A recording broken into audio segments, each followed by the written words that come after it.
Perfecto. ¿Qué tal? Muy buenas noches con todos, señores. Bienvenidos a esta cuarta sesión, la penúltima sesión de nuestro curso express de análisis estadístico con SPSS. Señores, vamos a ver la sesión número 4. Para esta cuarta sesión vamos a ver puntos muy similares a lo que hemos estado viendo en la sesión pasada, lo que estuvimos trabajando en la última sesión, señores.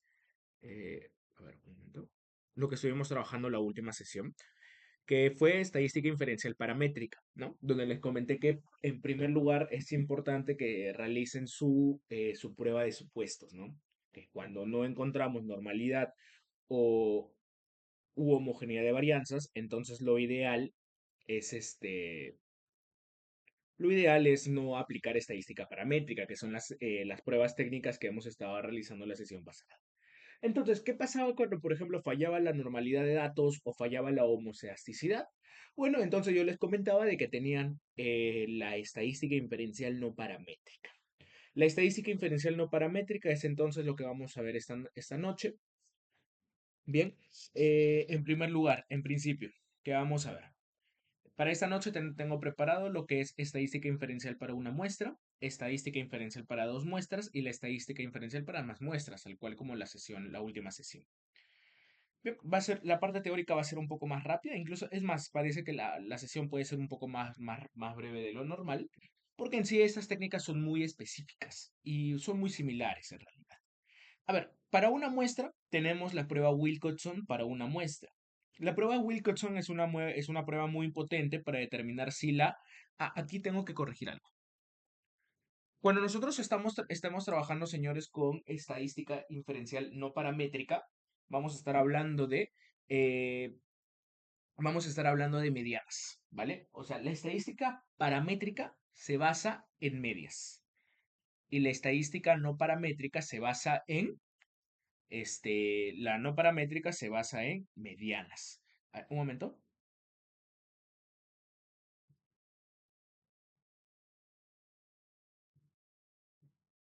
un momento. Bien, perfecto.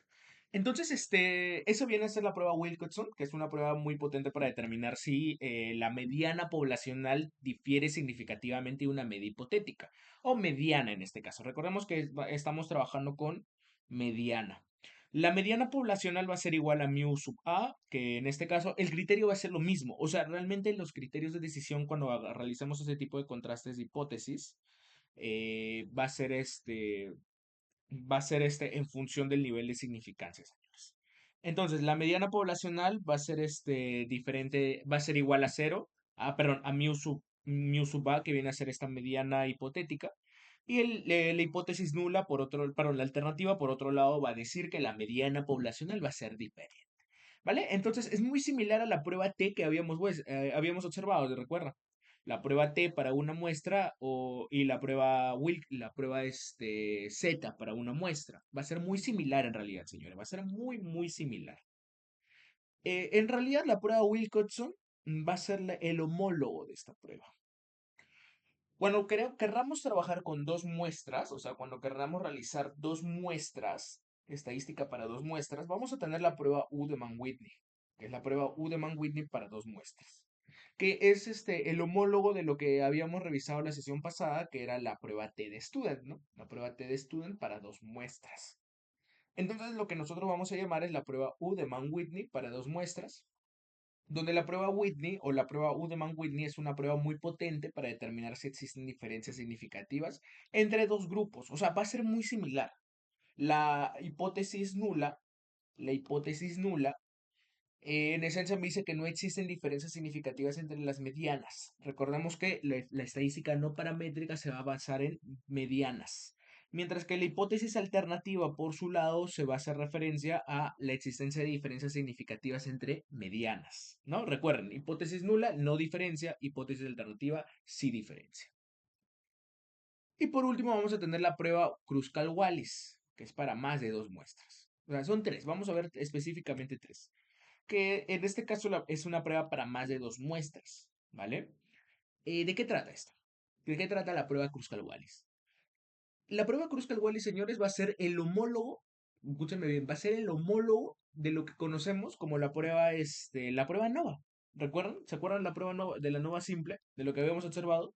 Bueno, tenían ustedes su ANOVA simple. Bien, la prueba Kruskal-Wallis va a ser esta versión de la NOVA, pero no paramétrico, que va a servir para observar diferencias entre más de dos grupos. Cuando tengan 3, 4, 5 grupos comparativos y observen que no puedan aplicar el modelo ANOVA, entonces lo que pueden aplicar es la prueba Kruskal-Wallis. ¿Estamos de acuerdo, señores? Recuerden, la hipótesis nula siempre va a decir que no hay diferencias y mientras que la hipótesis alternativa por su lado va a indicar que sí existen diferencias entre estos grupos. Bien, señores, entonces de eso se trata principalmente la prueba Kruskal-Wallis. Entonces, esas van a ser nuestras tres pruebas principales que vamos a trabajar esta noche. Bien, vamos a trabajar con la misma base de datos que trabajamos la sesión pasada, que era la del banco, Databank. Bien, se los voy a enviar, se los voy a enviar. Pero un momento.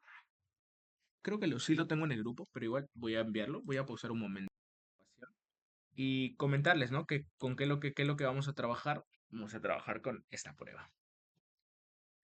Entonces ahí estoy cargando la base de datos, como pueden observar, se está cargando. Ah, no, todavía no estoy compartiendo pantalla. Un momento, que cargue mi base de datos. A ver, ahí pueden observar el logo de CPCS. Ahí recién está cargando. Esperamos un momento, ¿no? Que cargue nuestro archivo.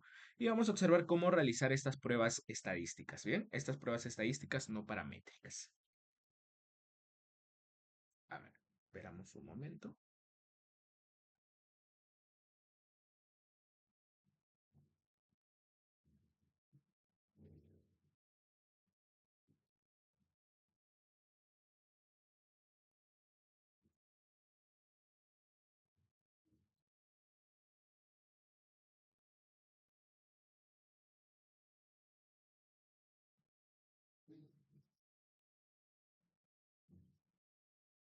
Bien, perfecto.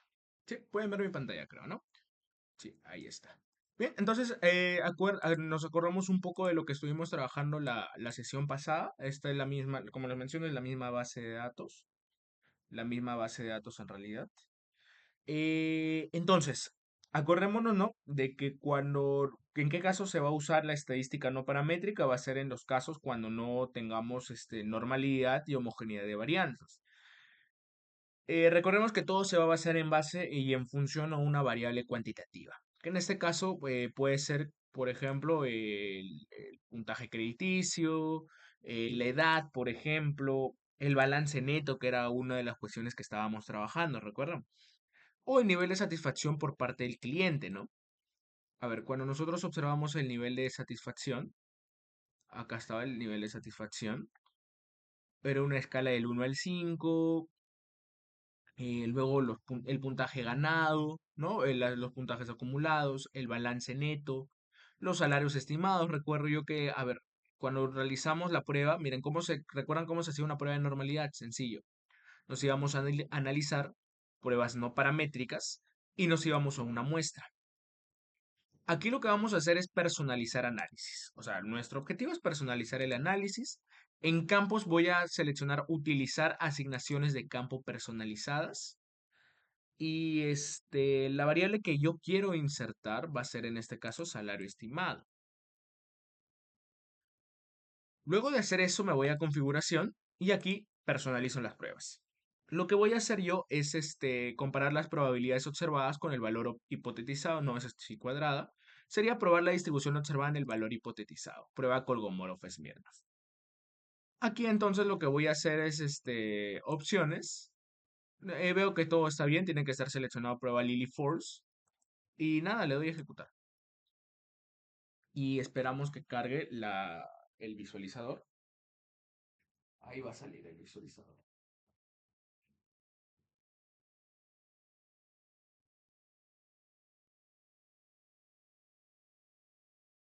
A ver, esperamos un momento. Mi SPC está un poquito lento.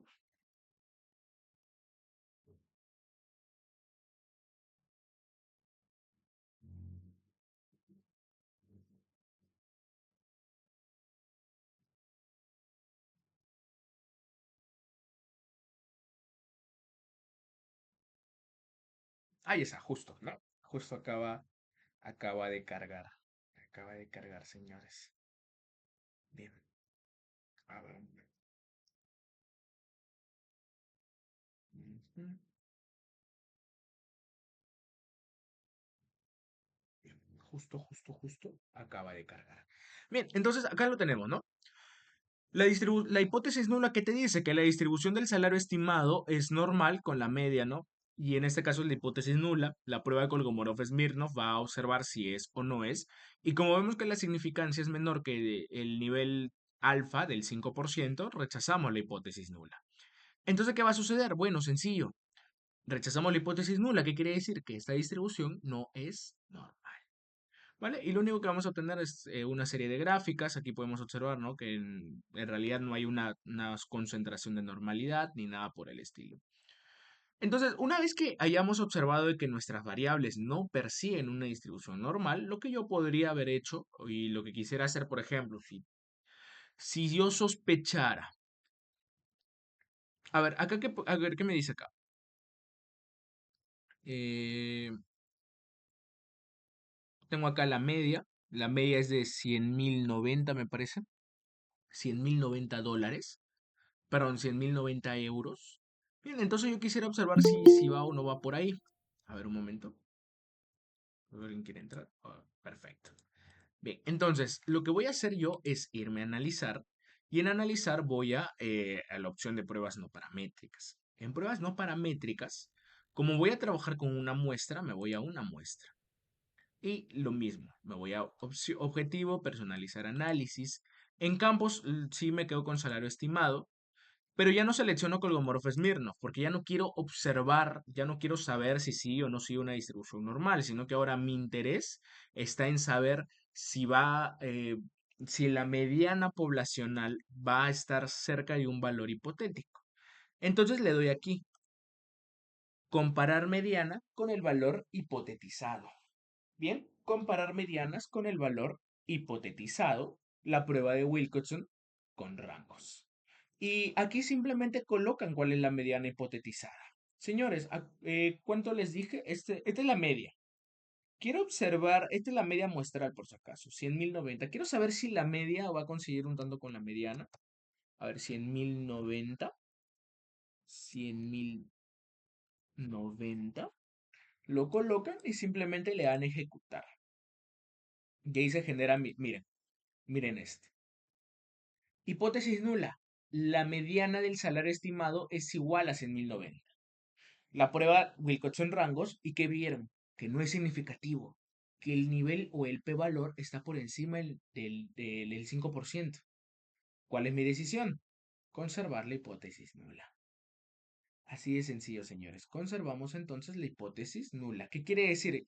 Que la mediana del salario o la mediana poblacional del salario estimado sí es igual o no difiere significativamente de 100.090 euros.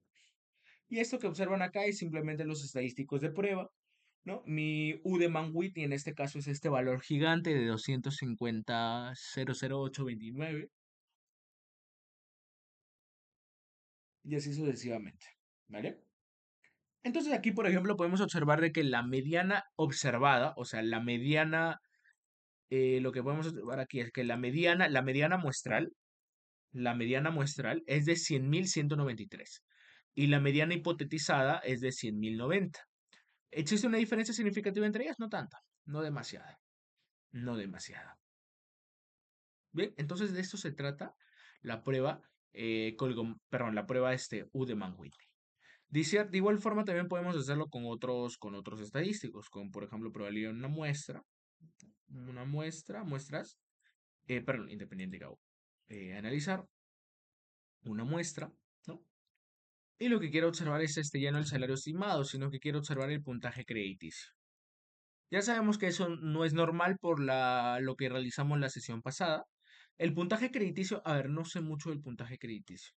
¿Dónde está el puntaje crediticio? Puntaje crediticio. Credit score. Ya. Vamos a ponerle que la mediana es 700. A ver, solamente para comparar. Estadística, análisis. Perdón. Pruebas no paramétricas, una muestra. Y vamos a ponerle 600, ¿no? A campus, acá elimino, ¿no? Tiene que ser este puntaje crediticio. Y en configuración, pues le doy ¿cuánto dije? Vamos a darle 700. A ver, ¿varía o no varía? Ejecutar. Y miren lo que sale, es que sí hay una diferencia significativa, que no coincide. La mediana de puntaje crediticio es igual a 700. La prueba en este caso, Wilcoxon rangos, para una muestra, sí es significativo porque encontramos un p-valor por debajo del 5%. Por lo tanto, mi criterio, mi decisión es rechazar la hipótesis nula. O sea, que no es igual, que difiere significativamente. Y aquí la gráfica también me lo dice. Aquí justo tenemos una gráfica donde te observamos una diferencia entre la mediana hipotética, que es la verde, y la mediana observada, que viene a ser esta azul. Esta mediana observada, que viene a ser la línea azul. Vemos que hay una diferencia de casi 80, 100, no, sí, no, 80, entre 50 y 80 puntos crediticios, ¿vale?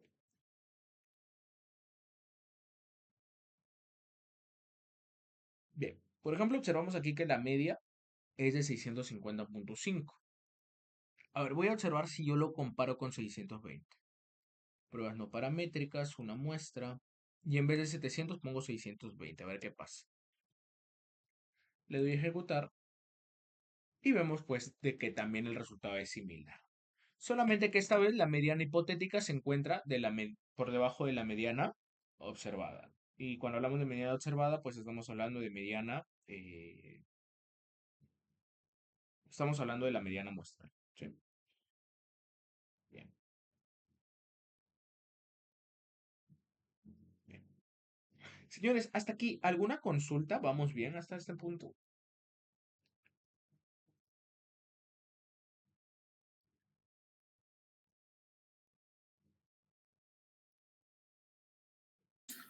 Profesor, una pregunta. Sí, adelante, adelante, dale. En otros casos, sería, por ejemplo, utilizar para pre y post test, también serviría hacer. Ah, muy buena pregunta, muy buena pregunta. ¿Tienes base de datos pre-test y post-test?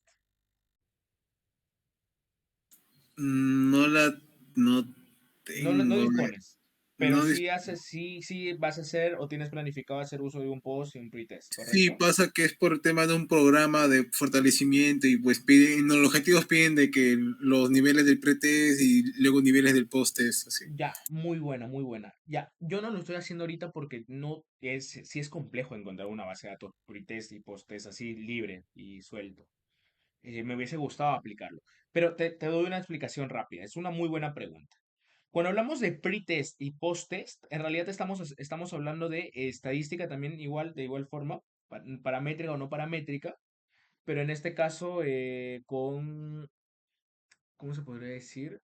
Para dos muestras. Pero ¿cuál es el detalle? O sea, ¿cuál es la diferencia cuál es la diferencia con la prueba Udeman-Whitney? Porque ves que habíamos visto un Udeman-Whitney, ¿no?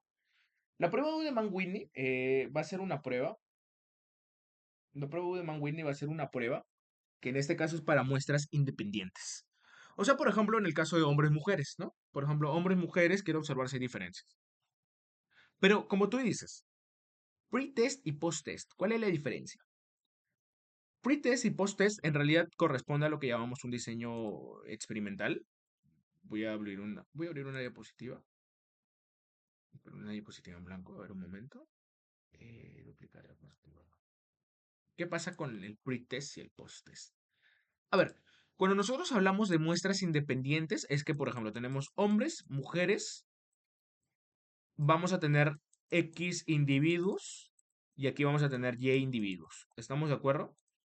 Y puede ser la misma métrica, o sea, puedo estar hablando de, por ejemplo, edad, salarios, ingresos mensuales, eh, qué sé yo, cualquier variable cuantitativa que se les ocurra. Pero, por ejemplo, para el caso de los hombres es X individuos que tienen X registros, Y individuos que tienen Y registros. ¿Qué pasa con el pretest y el posttest? Eso de ahí va a hacer referencia a algo que llamamos muestras pareadas o muestras relacionadas. ¿Qué es lo que sucede? El pretest Y el post-test, este es el pre, y este es el post. ¿Cuál es el chiste aquí? Cuando nosotros hablamos de pruebas pre-test, cuando nosotros, señores, hablamos de pruebas pre-test, estamos hablando de un momento específico antes de un tratamiento. Que este tratamiento puede ser, por ejemplo, un programa de entrenamiento, puede ser un programa médico, un nuevo programa médico, un nuevo programa de aprendizaje, etcétera, etcétera. Vamos a suponer, ¿no? Por ejemplo, quisiera observar si con un método, con un tratamiento que vamos a decir que es un método innovador en el aprendizaje de inglés, por ejemplo. Un método innovador en el aprendizaje de inglés. Entonces, antes de que, por ejemplo, 17 chicos pasen por este tratamiento que es este programa innovador de aprendizaje de inglés, se les toma una evaluación. Entonces van a tener 17 registros, uno para cada uno, ¿no? Cada nota va a corresponder a estos 17. Una vez que pase todo el programa de aprendizaje, ¿no? La didáctica, tal vez esta cuestión con el speaking, el habla, ¿no? ¿Qué va a pasar de ahí? Bueno, se les vuelve a tomar otro examen similar a estos mismos 17 chicos, y queremos observar si hay un aumento o un descenso en nota. Queremos observar si hay una variación. Pero ¿qué es lo que sucede? Vuelvo a repetir. El pre-test, las notas o los registros de pre van a ser de esos 17. Y las notas de post también van a ser de esos mismos 17. Solamente que en dos momentos diferentes. Entonces, cuando tú me hablas de pre y post test, estamos hablando de, tenemos que hacer el uso de una prueba Wilcoxon para dos muestras. Wilcoxon de dos muestras pareadas. Y algo también que les quiero mencionar, docente, ¿qué pasa si no es un solo grupo? O perdón, no son dos grupos. O sea, por ejemplo, no es solo un pre y un post, sino que es, por ejemplo, un programa de entrenamiento antes del programa, una semana después del programa, una semana del programa, 2 semanas del programa y los datos después del programa, de un programa de entrenamiento. Como pueden observar, son 4 momentos temporales diferentes, pero que van a corresponder a un mismo grupo de personas. Suponiendo, y si fuera paramétrico, o sea, si vemos que hay normalidad en los datos, lo que ustedes deben hacer es una prueba ANOVA para medidas repetidas, que sí existe, y en el caso de dos muestras, pues una prueba T también para medidas repetidas, que también existe. Y en el caso de la no paramétrica, que es lo más usual, tienes la prueba Wilcoxon, que te va a servir bastante para realizar estas comparativas con grupos similares, o sea, con grupos pareados. Y si tienes más de dos grupos, o sea, tres, cuatro momentos temporales, tienes la prueba Friedman. La prueba Friedman que va a ser una prueba muy, muy útil. ¿Vale, señores? Entonces, de eso se trata. Entonces, ¿qué tendrías que hacer uso para el estudio que dices que quieres hacer? Bueno, sencillo. Lo que tendrías que hacer entonces es una prueba Wilcoxon para dos muestras. Una prueba Wilcoxon para dos muestras. ¿Estamos de acuerdo? Ah, está bien, profesor, pero algo más quería agregar. Sí. Me habían comentado de que para el pre y post test se tenía que hacer antes de todo una prueba de normalidad. ¿Está bien Eh, eso sí, o no? bueno, sí, sí, claro, claro, sí, sí, lógico, lógico. Y si sale que es mayor que 0.05 O sea que sí o es menor, normal. claro, si es normal o no normal, se utilizaría estadística no paramétrica y paramétrica, y en Ujú. paramétrica sería test student y no paramétrica sería Wilcoxon, ¿no? Ajá, la parte paramétrica, o sea, suponiendo que sea normalidad por encima del 5%, Ujú. tienes la prueba T para muestras repetidas, que es esta opción, ahorita te lo muestro. Tendrías que ir aquí, analizar, ¿dónde estás? Comparar medias, acá está, analizar, comparar medias, y aquí puedes observar de que esta prueba T de muestras emparejadas. A ver, un momento, comparar medias, prueba T de muestras emparejadas, y acá pues lo que tienes que hacer es la codificación correspondiente, ¿no? Y en el caso, pues, de si tuvieras, por ejemplo, pruebas para la parte no paramétrica, te vas a pruebas no paramétricas, muestras relacionadas, acá está esta opción, mira, muestras relacionadas, y haces también la correspondiente codificación, personalizar pruebas, Y tienes la prueba Friedman, que es para más de dos grupos, o sea, una nova de medidas repetidas. Y tienes acá la de prueba Wilcoxon. Prueba Wilcoxon o incluso la prueba de signo. Pero sería mejor la prueba Wilcoxon. Es la más usada. La prueba más usada. ¿Vale? No, está bien, profesor. Y Perfecto. para la interpretación sería igual como con Sí, 0.05 la significancia, ¿no? sí, siempre, siempre, siempre. O sea, Ah, ok. es lo mismo. Si, por Ah, ok. ejemplo, es por debajo del 5%, quiere decir que si hay diferencias en las medidas. Por ejemplo, en esto que te decía, ¿no? Un programa de entrenamiento. Depende del programa de entrenamiento para qué cosa sea, ¿no? Por ejemplo, si es queremos aumentar masa muscular, entonces uno de los indicadores sería el peso, ¿no? Entonces, lo que quisiéramos saber es si el peso subió, si hay diferencias significativas. Ya, vamos a suponer, salió que sí, si hay diferencias significativas, puede ser que haya subido o haya bajado. Para ello te va a servir observar gráficos y también el intervalo de confianza. Te va a servir bastante que interpretes eso. ¿Vale? O en todo caso, en su defecto puedes hacer una prueba unilateral, pero es más pesado una prueba unilateral y es poco común. Sí, ¿estamos? Y si no, por ejemplo, si fuera de que no es significativo por encima del 5%, bueno, quiere decir que no hay diferencias, pues. O sea, que es como que el programa no influyó en nada, no influyó en nada en el aumento de peso. O sea, si por ejemplo se les realizó un entrenamiento de fuerza o de masa muscular y el peso sigue siendo el mismo, entonces quiere decir que no, pues no hay un efecto significativo. ¿Estamos de acuerdo? ¿Eso también tiene mucho que ver con el tamaño del efecto o eso es ya para correlaciones? No, el tamaño de efecto tal vez podría venir. Tal vez tendría lo que. Sí, sí, sí, claro, el tamaño de efecto también te podría apoyar. Porque, o sea, el tamaño de efecto lo que te dice es, por ejemplo, si te sale un 0,57, lo que te dice es, oye, la variación o la variación de los grupos, o mejor dicho, claro, la variación entre grupos, la variación de las medianas entre grupos, o la variación entre las medianas y los grupos, es explicada en un 57,5% en este caso, por la diferencia de género o por la diferencia de tiempos, ¿no? ¿Estamos de acuerdo? Sí, sí, sí te va a servir bastante la prueba, en este caso, lo que me comentaste, ¿no? Del tamaño de efecto. Del tamaño de efecto.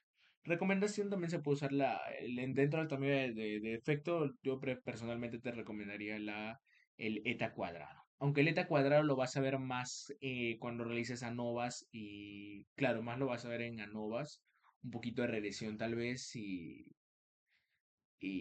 aquí me parece que también se vería la prueba de efecto. ¿Estamos de acuerdo? Sí, profesor, gracias. Perfecto. No, genial, genial. Gracias a ti. Bien, señores, ¿alguna otra consultita?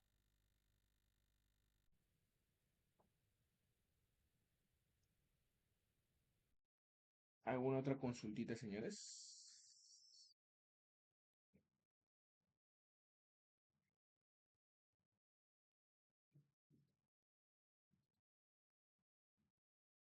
No, ninguna. Bien, vamos a continuar, ¿sí? A ver, un momentito, por favor. Un momentito.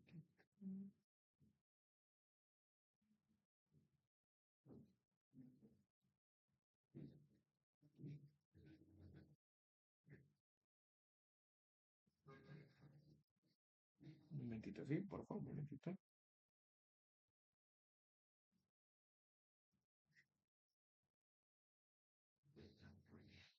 Ya, ya. A ver.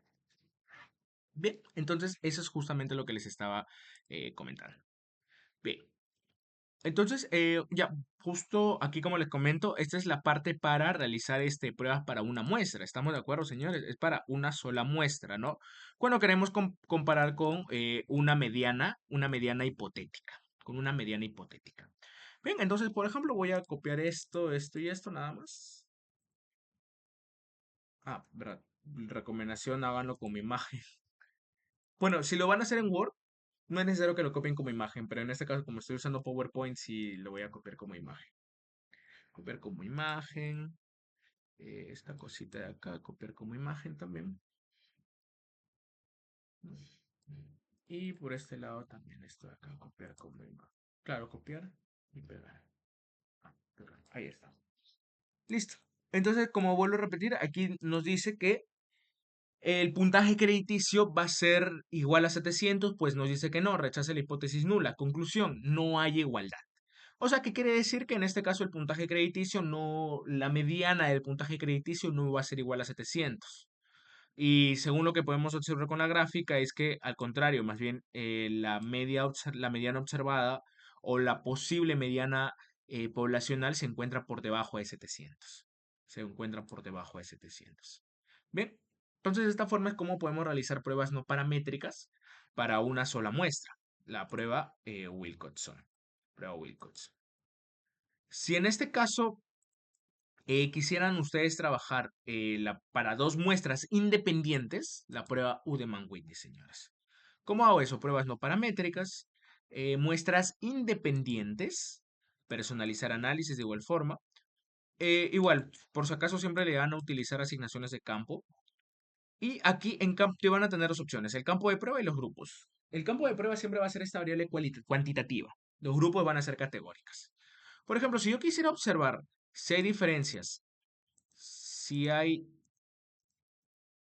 si hay diferencias entre, por ejemplo, el puntaje crediticio, campos de prueba, segmentado por si el cliente se retiró del banco o no, por ejemplo, o por género incluso también le pueden dar si gustan. Bien, quiero observar si hay diferencias en cuanto al puntaje crediticio por género.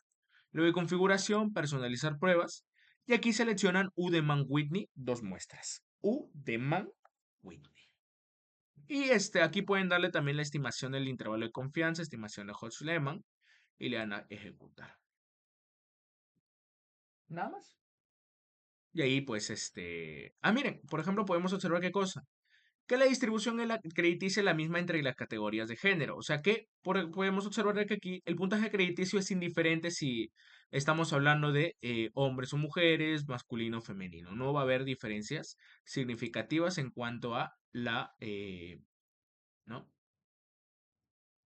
En cuanto a lo que les estaba comentando, en cuanto al puntaje crediticio. Y podemos observar, ¿no? Aquí el intervalo de confianza. ¿Qué puedo ver del intervalo de confianza? Vemos que el intervalo de confianza, a ver, diferencia de la mediana de Hodge-Lehmann, entre medianas de puntaje crediticio entre las categorías de género, pues oscila entre -3 a 5, con una estimación puntual de 1, ¿vale? Entonces esto lo puedo copiar como una imagen, lo coloco por acá, ¿no? Copiar como imagen, esto viene por aquí, y esto también viene por aquí, copiar como imagen. Listo. Así de sencillo, señores, es como entonces pueden realizar este tipo de cuestiones. Bien. Y aquí tienen incluso como una especie de prueba en este caso, tienen aquí, por ejemplo, una especie de pirámide poblacional, pero en este caso por el puntaje crediticio. Por el puntaje crediticio, ¿no? No podemos observar, por ejemplo, que en el caso de los varones, la mayor frecuencia se va a concentrar aquí, entre los 800 y, bueno, entre los 600 a 800 puntos. De igual forma, pero en el caso de las mujeres, pues vemos que esto más se va a concentrar entre los 580 y 700 puntos. Muy diferente en el caso de los varones. Y así, señores, es entonces cómo se puede ir trabajando ¿no? esta, ese tipo de trabajos. A copiar y punto final, se acabó. Bien, entonces, ese es el caso para cuando queremos realizar Udemann-Whitney, pero vuelvo a repetir, es solamente para dos muestras. Entonces, ustedes deben cerciorarse de que la variable cualitativa, o sea, la variable categórica debe ser menor, perdón, ¿qué hablo? Que la variable categórica debe ser de dos, exactamente de dos. Un sí, no, hombre, mujer, categoría A, categoría B, etcétera, etcétera. Sin embargo, recuerden, siempre únicamente debe haber dos categorías y ya. ¿Estamos de acuerdo, señores, entonces? ¿Alguna consulta con esta cuestión de la U de Mann-Whitney? ¿O estamos de acuerdo, señores? ¿Qué opinan ustedes? ¿Qué dicen? ¿Están de acuerdo o no estamos de acuerdo? Sí, entendí el profesor. Excelente, bien. Excelente, excelente, excelente. Entonces, como les comento, es así, así de sencillísimo. Bien, bien. Y bueno, la última, ¿cuál viene a ser? La última va a ser la prueba Kruskal-Wallis, que como les comento, es muy similar a la prueba ANOVA. Va a ser muy, muy similar a la prueba ANOVA. Para ello nos vamos a pruebas no paramétricas y nos vamos a muestras independientes también. Solamente que en campos, en grupos ya no debe ser género, sino que debe ser ahora una variable que tenga más de tres, más de dos grupos. En este caso, por ejemplo, el país. El país va a ser creo que tenía tres categorías. Y quiero observar si hay diferencia en puntaje crediticio según el país. En configuración, selecciono ANOVA de un factor de Kruskal-Wallis. Aquí sí deseleccionen Hodge-Lehmann, deseleccionen esto y le dan a ejecutar. Y que encuentran también algo muy similar, de que en realidad por país no hay una diferencia significativa. Que no existe una diferencia significativa entre estos valores. Es más, si observamos aquí, por ejemplo, este diagrama de cajas, podemos ver que las medianas en esencia están casi, casi alineadas. Casi, casi alineadas. Copiar como imagen, ¿no? Y así entonces es como van a trabajar estas cositas. Copiar como imagen. Acá también copiar como imagen. Y esto de acá copiar, ¿no? Y así de sencillo. Señores, es como se trabaja esta cuestión. Así, ¿vale? Entonces, de esta forma es como ustedes generan la prueba de Kruskal-Wallis. Lógicamente, si encontrara diferencias significativas, o sea, si encontramos menos del 5%, pues lógico, ahí lo que diríamos es, oye, si existen diferencias significativas entre los grupos. ¿Y qué pasa? Ok, pero ya, si hay diferencias significativas, el problema es dónde. Ahora, ¿dónde hay diferencias? O sea, ¿dónde encontramos estas diferencias? Señores, sencillo. Lo único que deben hacer es lo siguiente. Deben realizar diferentes pruebas Wilcox. O sea, si una vez que, perdón, diferentes Udeman-Whitney. O sea, si ustedes, por ejemplo, les arrojó en ese caso que no hay diferencias significativas, pues no tiene sentido. Pero, por ejemplo, si me hubiese salido una diferencia significativa, la gráfica te va a ayudar bastante, pero igual lo corroboras con una prueba de Mann-Whitney, donde, por ejemplo, comparas Francia y España y ahí observas si hay una diferencia significativa o no. Y así sucesivamente hasta agotar las posibilidades existentes. Entonces, señores, es de esa forma como se trabaja la prueba de UD de Mann-Whitney. Perdón, la prueba de Kruskal-Wallis, que es una prueba en sí muy, muy importante puesto que va a ser el homólogo de la prueba ANOVA. ¿Cómo se realiza nuevamente? Podemos hacer otro ejemplo, claro que sí, pruebas no paramétricas, pruebas relacionadas, personalizar análisis. Y en campos, pues coloco. Pero estos dos son muy muestras, ¿no? Tenía que ser el otro. Para muestras independientes. Ajá, en vez de campos, acá puntaje crediticio, país también se va. Bien. Y aquí lo que puedo hacer es, por ejemplo, quiero observar cuestiones como el salario estimado. ¿Salario estimado ya está? No, no. Puntos acumulados en tarjeta, por ejemplo. Ese va a ser mi campo de prueba. Recuerden que ustedes siempre las variables de escala o estas variables cuantitativas siempre van a ser cuantitativas de escala, ¿vale? Y eso va a ser un campo de prueba. En el caso de los grupos es según lo que yo quiero seccionar. Por ejemplo, aquí quiero observar si en función de esto puedo observar diferencias con respecto al tipo de tarjeta. Tal vez hay algún tipo de tarjeta que tenga mayor cantidad de puntaje, lo que eso infiere, lo que nos permite pensar de que esta tarjeta tiene más consumo que las otras. Entonces lo único que voy a darle es ejecutar, ¿no? Perdón, eso va a grupos. Y simplemente le damos a ejecutar. Y ahí se generan mis resultados. Por ejemplo, también podemos observar que no hay diferencias significativas. No hay diferencias significativas en cuanto al puntaje de tarjeta de crédito y los valores obtenidos, ¿no? O sea, no hay diferencia significativa entre ellas. Ujú. Y así de sencillo es como se realiza una prueba de Kruskal-Wallis. Una prueba de Kruskal-Wallis. Bien, señores, entonces estamos completamente de acuerdo. Incluso podemos observar que las medianas están casi perfectamente alineadas. Bien, señores y señoras. De esa forma, entonces, es como ustedes pueden realizar estas pruebas, no paramétricas. En realidad, sí, como les comentaba, va a ser una sesión muy sencilla y va a ser más breve, y va a ser más breve de lo normal. Sí es cierto, hay pruebas que me estoy dejando un poco sobre la manga, como por ejemplo la prueba inferencial para muestras repetidas específicamente, la prueba Kutzran, la prueba QE-Qcran. ¿Qué otra prueba tienes? La prueba T de varias muestras, la prueba NOVA de varias muestras, etcétera. Pero las que hemos visto hasta la fecha son las principalmente más comunes, son principalmente las más utilizadas dentro de este sector, ¿vale? Señores, ¿alguna consulta hasta aquí o estamos bien? ¿Qué dicen, señores? ¿Estamos bien o alguna consulta? Sobre respecto al tema entendible, y quisiera saber qué otros coeficientes se utilizan para correlación, en el caso como chi cuadrado y la tau b de Claro, Kendall. exacto. Eso justamente lo tenía reservado para la sesión ¿Cuándo es la última sesión? El jueves. El día jueves, señores, vamos a trabajar correlaciones y análisis de varianzas. Sí, para darles un adelanto. Nosotros tenemos Ah, tipos de correlación. Sí, dale, para dar un adelanto, sí, breve. Mira, cuando tú quieras correlacionar una variable cuantitativa con otra variable cuantitativa, primero tienes que observar, ¿son normales o no son normales? Con que una de ellas falle ese punto y también la homogeneidad de varianzas, listo, no puedes usar cualquier correlación. Tienes que usar la correlación Spearman.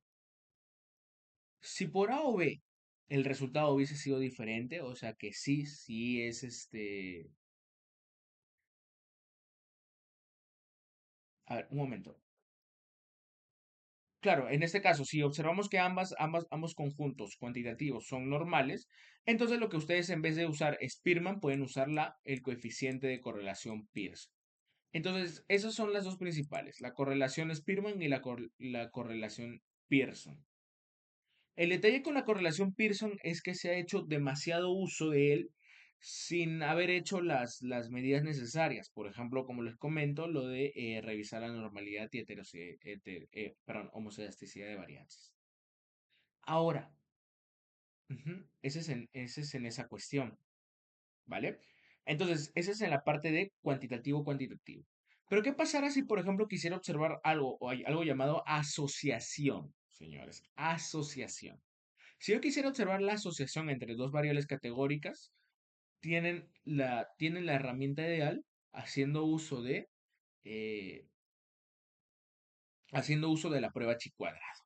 Por ejemplo, si tú quisieras observar si existe una asociación significativa entre la carrera que está estudiando una persona y el nivel de ingresos que tiene esa misma persona, o sea, por ejemplo, pobreza extrema, eh, la B desconozco de qué era, AB también, etcétera, etcétera. Entonces, más que nada ello, ¿vale? Más que nada ello. ¿Estamos de acuerdo? ¿Estamos de acuerdo, señores? Bien. sí, profesor. Bien.